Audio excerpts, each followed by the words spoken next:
नमस्कार। मैं सुनीता कथा मंथन में आप सबका स्वागत करती हूँ। कथा मंथन में आज सुनिए रामदर्श मिश्र जी की कहानी एक औरत एक जिंदगी। कौन है यह? मैंने अपने साथ चलते हुए अपने गंवई दोस्त सुकुमार से पूछा। अरे, यह नरेश की बहू है, आप नहीं पहचानते? फिर जैसे उसने अपने को सुधारते हुए कहा, हाँ आप पहचाने भी कैसे, 4-4 साल पर तो गाँव आते हैं, भूल ही गए होंगे सबको।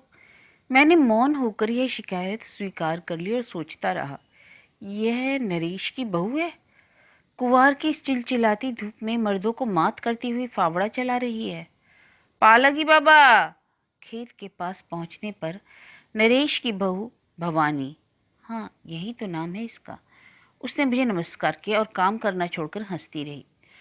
मुझे आशीर्वाद देना नहीं आता और विडंबना यह है कि गांव में पद में बहुतों से बड़ा हूँ। किसी का चाचा, किसी का आजा, किसी का परपाजा, मुंह में कुछ बुदबुदाकर आशीर्वाद देने का अभिनय किया। बाढ़ का पानी छूट गया था, खेत बोने लायक हो गए थे और यह औरत श्रम से लथपथ हंसी में खेलती हुई जमीन की परतों को तोड़ रही थी। मैं खड़ा खड़ा देख रहा था।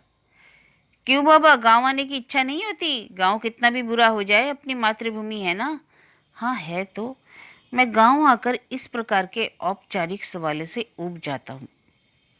लेकिन भवानी के इस वाक्य में सच्चाई की कुछ ऐसी आंच थी कि मैं इसे औपचारिक नहीं मान सका और अनुभव करने लगा कि मैं कितना कट गया हूँ इस जमीन से कि यहाँ के चेहरे नहीं पहचानता।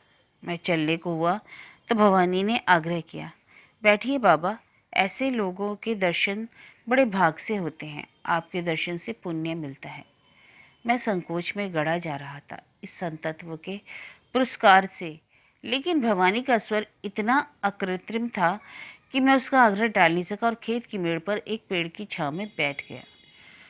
भवानी कुदाली चलाती रही और हंसकर बातें करती रही। हाँ, वह जमीन की परतें तोड़ रही थी, ब्राह्मण की अभिजात की जमी हुई सतहें तोड़ रही है और नए बीज उगाने के लिए मेरे सामने परत टूट रही थी।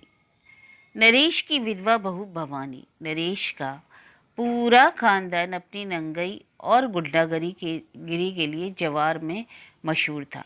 किसी को उजाड़ दिया, किसी को लूट लिया, किसी को गाली दे दी। इसके दरवाजे से होकर लोगों का निकलना मुश्किल था। आतंक इसके घर के आसपास पहरा देता था। ये थे गरीब, लेकिन दूसरों की संपत्ति का बहुत कुछ हथिया लेने की वजह से इनका काम आसानी से चल जाता था और नंगई के बल पर सबके ऊपर छाए रहते थे। परिवार भी भरा पूरा था नरेश का। उसका परम नंगा बाप कोदई और 2 हट्टे खट्टे बदमाश चोर चाचा। चाचा लोग कुंवारे थे। नरेश की भी शादी बड़ी मुश्किल से हुई थी। उसने मिडिल पास कर लिया था, शायद इसलिए। नरेश मेरा सहपाठी था। हम लोगों के बीच अपनी नवागता बहू को बड़े प्यार से याद करता था। उसकी सुंदरता का बखान करते नहीं थकता था। उसकी बात करते करते भावुक हो उठता था। वह अपने खानदान से थोड़ा अलग था, नेक दिल और समझदार। वह चाहता रहा अपनी खानदानी कलंक को मिटाना। गोकि वह खुद प्राय अपने खानदानी दंभ, जोश खरोश और नंगई का शिकार हो जाता था, तो भी वह अच्छा था। वह मिडिल पास कर एक प्राइमरी स्कूल में शिक्षक हो गया था। रोज 3 कोस आता था, 3 कोस जाता था। अपने नंगे बाप की गाली और मार खाता था, मगर उसके मन में एक सपना था, मकान बनवाने का। टूटे फूटे खंडर को देख उसे कोफ्त होती। बाबा क्या सोच रहे हैं? कुछ बोलिए, बतियाइए, बड़े भाग से दर्शन हुए हैं। कुछ नहीं बहू, कुछ नहीं। तुम्हें देखा तो पुरानी यादों में डूब गया था। उभर आए थे वे दिन जब नरेश मेरा सहपाठी था।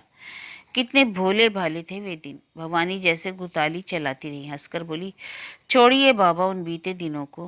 वे पकड़ में कहाँ आते हैं, झूठे हैरान करते हैं। आपने तो दुनिया बहुत देखी है, कुछ देश काल की बात सुनाइए। मैंने अनुभव किया कि अंतिम शब्द तक आते आते भवानी का स्वर कुछ भारी हो गया था और कुछ देर तक उधर को मुंह करके कुदाली चलाती रही। जिस सत्य को हम लोग इतना पढ़ लिख कर भी नहीं पकड़ पाते, उसे भवानी ने कितनी सहजता से पा लिया था। हाँ ठीक कहती हो बहू, भूली बातों में क्या धरा है, मगर वे कभी कभी याद ही आ जाती हैं। ऐसा लगा कि मोटी सी रेखा भवानी के चेहरे पर उगी और तुरंत मिट गई। हाँ बाबा, सो तो है। 11 बज रहे थे। भवानी की लड़की मेड़ पर आकर खड़ी हो गई। शायद कुछ कहना चाहती थी। कितनी छोटी थी तब। हाँ, अब तो 12 साल की हो गई। अभी से चिंता सवार हो गई है। बाबा, कैसा है हमारा समाज? जहाँ बेटी छाती पर पत्थर बनकर जन्मती है, उधर कैसा है बाबा? उधर के लोग इतने दकियानुसी नहीं है, इसलिए सुखी भी हैं। उधर लड़कियों की बहुत इज्जत है। बहू और लड़की है ना? नहीं बाबा, एक लड़का है, इससे 2 साल छोटा। भगवान जिया दे और आदमी बना दे, इसी आशा पर तो जिंदगी से लड़ रही हूँ। माई पहुना आए हैं कहीं से। कहाँ से? माई चिन्नत नहीं, आकर बैठे हैं। भवानी ने कुदाली रोक दी और बेटी को इस कदर देखने लगी मानो पूछती हो, घर पर कुछ खाने पीने को है? मगर बेटी की आंखों की उदासी को पढ़कर जान लिया कि घर खाली है। चल बेटी, तू घर चल, मैं बनिया के यहाँ से होकर आती हूँ। बेटी चली गई कुदाली लेकर। देखा बाबा, कुवार में भी पहुनाई कराने की फुर्सत मिल जाती है लोगों को। पता नहीं कौन है ये जो काम के समय तारने आ गए हैं। चलने को उद्दत होती हुई बोली, अच्छा बाबा, आपके भी खाने पीने का वक़्त हो गया है। सुकुवार ठहरे, बेला कुबेला खाने से तबीयत बिगड़ जाती है। अरे सुकुवार कहाँ है? मैं भी तो इसी मिट्टी में जन्मा हूँ। अरे जब जन्मे थे तब जन्मे थे, अब तो कितनी दूर जा पड़े हैं। हंसकर वह चली गई और मुझे लगा कि भवानी की सीधी सी बात में कितनी कटी सत्यता भरी है। मैं घर नहीं गया, सुकुमार के साथ पास के बगीचे में टहलता रहा। पास के तालाब में पाखी किल्लोल कर रहे थे और ठंडी हवा रह रहकर सुखद स्पर्श छोड़ जाती थी। बचपन के कितने दिन बीते हैं इन पेड़ों के साथ, इस जल के साथ, इस मिट्टी के साथ। बचपन की याद आते ही नरेश की फिर याद आने लगी। नरेश बचपन का सहपाठी। जब मैं विश्वविद्यालय में गांव आता तो उसके साथ होकर यह भूल ही जाता कि मैं गांव से कट गया हूँ। और एक दिन सुना है कि हैजे की बीमारी गांव में फैली हुई है, जिसमें नरेश के दोनों चाचा लोग मर गए। कोदई जैसे अकेले बरगद सा खड़ा था, तनिक सी हवा में लहरा उठता, हाहा उठता। एक दिन नरेश की माँ भी खाए खाए करके चलती गई। नरेश मकान बनवा रहा था। पुश्तैनी ढी की जमीन झगड़े में पड़ गई, इसलिए वह अपने खेत में मकान बना रहा था। मकान आधा ही बना था कि नरेश मर गया। कोई समझ ही नहीं पाया क्यों मर गया। हाँ, पीला बहुत दिनों से दिख रहा था। भवानी कटे रुख की तरह गिरी थी और उसके चारों तरफ फैला हुआ सुनसान उसे निगल रहा था। बेटे के मर जाने से कोदई शमशान के बरगद सा खड़ा था। बात बात में हहराता हुआ सन्नाटे को वह और भयावह करता हुआ। भवानी एक छाया सी इस बरगद की छाव में सिमटी सिकुड़ी पड़ी थी। कोदई भवानी की को गालियां देता था, मारता था। भवानी घर की खराब हालत देख रही थी और देख रही थी बड़बड़ाते कोदई के निकम्मेपन को। वह चाहती थी घर के बाहर कूदना, लेकिन सामाजिक आतंक कोदई के रूप में खेत के धोखे सा खड़ा था। एक दिन कोदई भाड़ में बह गया और उसी बाढ़ में नरेश द्वारा बनवाए आधे मकान की दीवारें टूट टूट कर ढहने लगी, छतें भराने लगी। बच्चा और बच्ची को लिए खड़ी भवानी चारों ओर गरजती सीमाहीन बाढ़, ऊपर खुले आकाश में से टूटता हुआ मेघ, सीमाहीन दिशाओं की ओर ताकती भवानी। दीवारें टूटकर गिर रही थी। पुश्तैनी लकड़ियां जो मकान में लगी थी बहरा रही थी और भवानी बच्चों को लिए सब देख रही थी घूंघट उठाए हुए। और तब से मैं गांव नहीं आया। 5 वर्ष बीत गए। सुकुमार बता रहा है, बड़ी बहादुर औरत है ये भैया। मैंने सुकुमार को जिज्ञासा से देखा तो वह कहने लगा, जानते हैं भैया, कोदई की तिरही होते ही यह घर से निकल पड़ी। गांव की चकित बुढ़ियों ने समझाया, बहू, अभी तुम्हें शोभा नहीं देता इस तरह घूम घाम कर काम करना। अभी नरेश को मरे कितने महीने हुए हैं और अभी कोदई को मरे कितने दिन हुए हैं। अरे कुछ पूजा पाठ में मन लगाओ, उसकी आत्मा को शांति मिलेगी। भवानी ने बड़ा सा रूखा सा उत्तर दिया। हाँ, ठीक कहती हैं काकी जी, मैं पूजा पाठ में मन लगाऊं और गांव वाले मेरी खेती बाड़ी में मन लगावे और एक दिन पूजा से जाकर पाऊं कि मेरे सारे खेत पट्टीदारों के नाम हो गए और मैं अपने दोनों बच्चों को लिए भिखारी सी रास्ते पर खड़ी हूँ। इससे तो उनकी आत्मा को शांति मिलेगी ना। और काकी, दादी और आजी सभी भुनभुनाती हुई चली गई। अरे कौन समझावे इस बहुरिया को, इसकी तो मति ही उलट गई है। भवानी ने अपना घूंघट क्या उलट दिया, मनु सारे गांव का घूंघट उलट दिया। वह घूम घूम कर अपने सारे खेत देखा ही पहचान आई। खेत थे ही कितने, केवल 2 भीगे मगर कई टुकड़ों में बटे हुए। आप जानते हो ही इस गांव का हाल। भवानी जिधर से गुजरती कुछ लोगों की छाती पर मानो एक जलती सी लकीर खींच जाती। धनपति को तो आप जानते ही हैं, जहां जताने का मौका मिलता है, जहां ऐसा मौका देखता है, सहानुभूति का चारा लेकर पहुंच जाता है। बेईमान कमीना साला। मुझे लगा कि सुकुमार कोई ऐसी बात कहने जा रहा है जिसमें कुरूप धनपति का बिंब और भी कुरूप होकर उभरा है। मैं चुपचाप सुनता ही रहा। सुकुमार एक तीखा घूंट गले के नीचे उतारता सा बोला, बाढ़ हट गई थी, खेत बोने का समय आ गया था। भवानी के पास ना बैल थे, ना हलवाहा, ना बीज। परेशान सी यहाँ दौड़ती वहां दौड़ती, परंतु किसी के पास कहाँ इतनी अवकात की कुंवार कार्तिक में किसी की सहायता करे। उसने कईयों से बटाई की बात शुरू की, कई लोग तैयार हो गए। तब एक दिन धनपतिया पान पचकारता भवानी से मिला। बोला, अरे 2 बीघे जमीन बटाई दे दोगी तो खाओगी क्या? क्या करूं बाबा जी, हाथ पाँव नहीं चलता तो क्या करूं? अरे तो मुझसे क्यों नहीं कहा? 2 बीघे खेत होते ही कितने हैं, मैं सब करा दे रहा हूँ, चिंता मत कर। भवानी कृतज्ञ भाव से बोली, बड़ी दया होगी आपकी, फसल पर सब वापस कर दूंगी। अरे नहीं, इसमें लगता ही क्या है, कहकर धनपतिया चलाया और उसने खेत जोत बुवा दिए। धनपति पद में सुकुमार के चाचा लगते हैं और गांव के अच्छे खाते पीते लोगों में हैं, लेकिन तिक्तता से सुकुमार धनपतिया कह रहा था कि मैं धनपति की कुरूपता का अनुमान कर रहा था। भवानी सुबह से शाम तक फिरकी की तरह नाचती रही। घर का काम, दुआर बहोरना, गाय को सानी पानी करना, गोबर सिर पर उठा उठाकर खेत में फेंकना, समय बचाकर चरखा काटना। चरखा ही तो उसकी जीविका का आधार बन गया था, मानो उसने सारे गांव को चुनौती दे दी हो। धनपतिया को घमंड था कि उसने भवानी की खेत जोते बोए हैं। वह समझता था कि भवानी उसके एहसान की दासी बन गई है। पहुंच गया एक दिन, पहर भर रात बाकी रहते भवानी के यहाँ। भवानी बहू, इस खेत में क्या बोया जाए यही पूछने आया हूँ। धनपति बाबा, मैं तो सोचती हूँ गेहूं बो दिया जाए। अच्छा।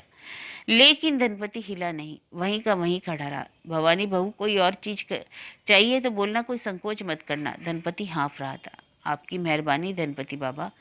नहीं नहीं बहू, मेहरबानी क्या है, बात यह है कि एहसान तो तुम ही मुझ पर कर रही हो। मैं किस लायक हूँ बाबा जी, जन्म की करमजली अभागी। तुम तो बहुत कुछ हो भवानी। कहते हुए धनपतिया ने भवानी की बाह पकड़ ली। तुम्हें कैसे मालूम? मैंने सुकुमार को रोका। अरे यह तो सारा गांव जानता है। बात यह है कि भवानी का घर तो क्या है, खंडर है। बोने के लिए कई लोग उधर से जा रहे थे, उन्होंने उनकी बातें सुनी और फैला दी। भवानी तो इतनी भली है कि उसने यह बात किसी से नहीं कही। मैंने एक लंबी सी सांस ली और सुकुमार कहता रहा। भवानी ने धनपतिया को डांटा।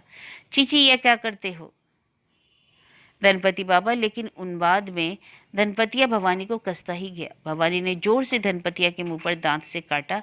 एक हल्की सी चीख निकली और धनपति छूटकर अलग हो गया, कुर्राता हुआ। अच्छा, देख लूंगा। गांव में धनपति का निकलना मुश्किल हो गया। गाल पर दांतों का निशान लेकर किसी ने पूछा तो वह कह दिया, बच्चे ने दांत गड़ा दिया है। और तब से गांव के सारे शोहदे भवानी के रास्ते से हट गए, मानो भवानी का तेज उसके साथ लक्ष्मण रेखा खींचता हुआ चलता था। भवानी समझ गई कि एहसान का मूल्य क्या होता है। वह अकेले ही जूझने लगी। खेत सींचने के लिए किसी का सहारा ना मिलने पर अपने बच्चों को लेकर जूझ पड़ी। पोखरे से पड़े घड़े में पानी भर भरकर उसने सारे खेत सींच कर दिए। लोग दंग थे। दंग तो मैं भी हूं। क्या सचमुच सींच गई? हाँ हाँ, झूठ नहीं कह रहा हूं, सुकुमार बोलता गया। अजब का साहस और बल है। खेत पानी गोबर पाकर झूमने लगे भवानी की आंखों में। बड़ी दुखी है बेचारी। मेरे मुंह से एक आह निकली। दुखी नहीं भैया, वह नहीं दुखी तो वे लोग हैं जो खूब खा पीकर दूसरों का हड़प कर मुंह लटकाए रहते हैं। उसे देखिए, कभी उसके चेहरे पर बुझा हुआ नहीं पाएंगे। चक्की चलाते समय, खेत काटते समय, रास्ता चलते समय, उपवास सहते समय गाती ही रहती है। सबसे हंसकर बोलती है। पता नहीं भीतर का इतना रस उसे कहाँ से मिला है। माघ की अमावस्या का समय आया। गांव की बड़ी बूढ़ियों ने प्रस्ताव किया, भवानी बहू चलो त्रिवेणी नहाए, पति और ससुर का फूला भी छोड़ती आना। नहीं काकी जी, मेरे लिए तो खेत ही तीरथ भरत है, इन्हें छोड़कर कहाँ जाऊं, साफ हो जाएंगे। और मैंने फूला तो सेवंती नदी में ही छोड़ दिया। यह तो अपनी माँ है। अरे तू कितनी बेशरम हो गई है। भतार को मरे साल भर भी नहीं हुआ और तीरथ भरत से एकदम नाता तोड़ बैठी। तू कितनी कठोर बन गई। अरे भवानी हंसती रही और औरतें बड़बड़ाती हुई चली गई। भवानी की हिम्मत गजब की है भैया। यह तो पूस माघ की रातों में उठ उठकर खेतों का चक्कर लगा आया करती थी। फागुन आया तो उसके होठों पे फाग की कड़ियां छूटती ही नहीं थी। गीत गाती हुई खेतों में हवा के समान पौड़ती थी। हाय दैया, इस बहुरिया को क्या हो गया है, बिल्कुल अरपा परबल हो गई है। मर्द को मरे साल भर भी नहीं हुआ, ये घूम घूम कर फगुआ गा रही है। औरतें बकती, भवानी सुनती और हंसती हुई निकल जाती। पक गए, खेत पक गए। भवानी को मजूर नहीं मिले, बड़ी मारामारी थी मजूरों की। भवानी अकेले बैठ गई खेत काटने और गाते गाते सारे खेत काट गई। दोनों बच्चे बोझ उठाते थे। भवानी कटे डांटों को शाम को ढोती थी। और जब सारी फसल कटकर खलियान में पहुंच गई और तब एक दिन धनपतिया प्रकट हुआ। उसने कहा, इसमें का तो आधा मेरा है। भवानी ने पूछा, आधा आपका कैसे? यह तो बटाई का था ना, मैंने जोताया बुवाया। धनपति बेशर्मी से बोला, बटाई का तो नहीं था, आपने सहायता की थी, मगर मैं आपकी सहायता नहीं चाहती। आपने जितना खर्च किया है सूद सहित ले लीजिए। नहीं नहीं, खेत बटाई पर थे। धनपति अड़ा हुआ था। तो आप अब तक कहते जब मैं अपने छोटे छोटे बच्चों को लेकर खेत सींच रही थी, कटियार कर रही थी। यह तुम्हारा निजी उत्साह था, उसके लिए मैं क्या कर सकता था? मैं बाहर गया हुआ था, तुमने मुझसे पूछे बिना कटिया कर ली तो मैं क्या करूं? भवानी अड़ गई। आप झूठ बोलते हैं, बटाई की तो बात ही नहीं हुई थी और मैं फसल में हाथ नहीं लगाने दूंगी। धनपतिया ने अपने हलवाओं को ललकारा, उठा लो आधा डांट इसके खलिहान में से। भवानी हाथ में गड़ासा लिए तन गई। जिसे किसी ने हाथ डांट पर हाथ लगाया उसे नोच डालूंगी। यह डांट हमारे खून पसीने से सींचा है। ताकते क्या हो, उठा लो आधा। धनपतिया गरज रहा था, मगर भवानी का चंडी रूप देखकर किसी की हिम्मत नहीं हो रही थी। गांव के तमाम लोग चुप खड़े थे। सत्य क्या है सभी जानते थे, मगर सभी मौन थे। अच्छा समझूंगा, कहकर धनपति चला गया।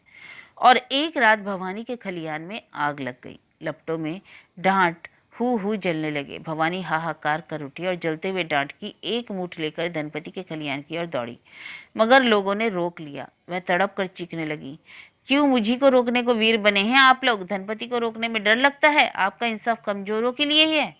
वह लोगों से पकड़ी जाकर तड़प रही थी और जलते खलियान की लाल लाल लपटें उसकी आंखों में उठ गिर रही थी। लोगों ने दौड़ धूप कर आधा डांट बचा लिया। भवानी लोगों के पास इंसाफ के लिए दौड़ी धूपी। लोगों ने टाल दिया, यह कहकर कि किसी ने धनपति के आदमियों को आग लगाते पकड़ा तो नहीं है। भवानी सब समझ गई। पंचायत में लालिश करना व्यर्थ था, क्योंकि वहां भी यही न्यायमूर्तियां बैठती जो सत्य को जानकर भी कहने का साहस नहीं कर सकती थी। बरस पर बरस बीत गए। उसे ऐसे ही जूझते अभावों में, कुरूपताओं से, अंधकारों से उपवास पर उपवास किए, बाधाओं पर बाधाएं पी, लेकिन किसी के सामने झुकी नहीं। अपार जीवट पाया है इस औरत ने। अपने कोले के अमरूदों, जामुनों, नींबुओं को ले जाकर बाजार में बेचने लगी तो लोग झल्लाए, गांव की नाक कट रही है। ब्राह्मण की औरत का कुजड़ीन की तरह बाजार में बैठना बड़ा ही खराब है। भवानी ने कहने वालों को सुना दिया और झूठी हाड़ी में मुंह डालते घूमना, खलियान फूंक देना, बैल चुरा लेना अच्छा काम है। दूसरे दिन जब हम लोग दशहरे के मेले जा रहे थे तो सुकुमार ने एक और इशारा करते हुए कहा, वह देखिए। मैं देखकर मरमाहत सा गया।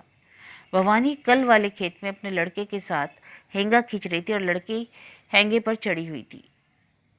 और मैंने कल्पना नहीं की थी कि एक स्वतंत्र भारत में एक औरत बैल की तरह हल हेंगा खींच सकती है। यह कोई नई बात नहीं भैया, ऐसा तो वह अक्सर करती है। अब तो लड़के लड़की कुछ बड़े भी हो गए हैं, तब तो वह अकेली ही जूझती थी। हम खेत के पास से गुजरे, मैं कुछ उदास हो गया। भवानी ने पसीना पोंछा और हंसती हुई बोली, बाबा मेला जा रहे हैं? हाँ मेला ही जा रहा हूँ। अच्छा कर रहे हैं बाबा, आए हैं तो अपनी जमीन को पूरा अपना कर जाइए। लड़के चिल्ला रहे थे, नीलकंठ नील बारी बारी, सीता से कही भेंट अकवारी, हमार नाव किशन मुरारी। भवानी का लड़का एक उड़ते नीलकंठ को देख रहा था। भवानी ने क्षण भर का मौन तोड़ते हुए कहा, बाबा सीता जी से मेरी भी भेंट अखबार कह दीजिएगा। कह दूंगा, कहकर अनमनासा में आगे बढ़ा। पीछे एक गुनगुनाती हुई आवाज छूट रही थी।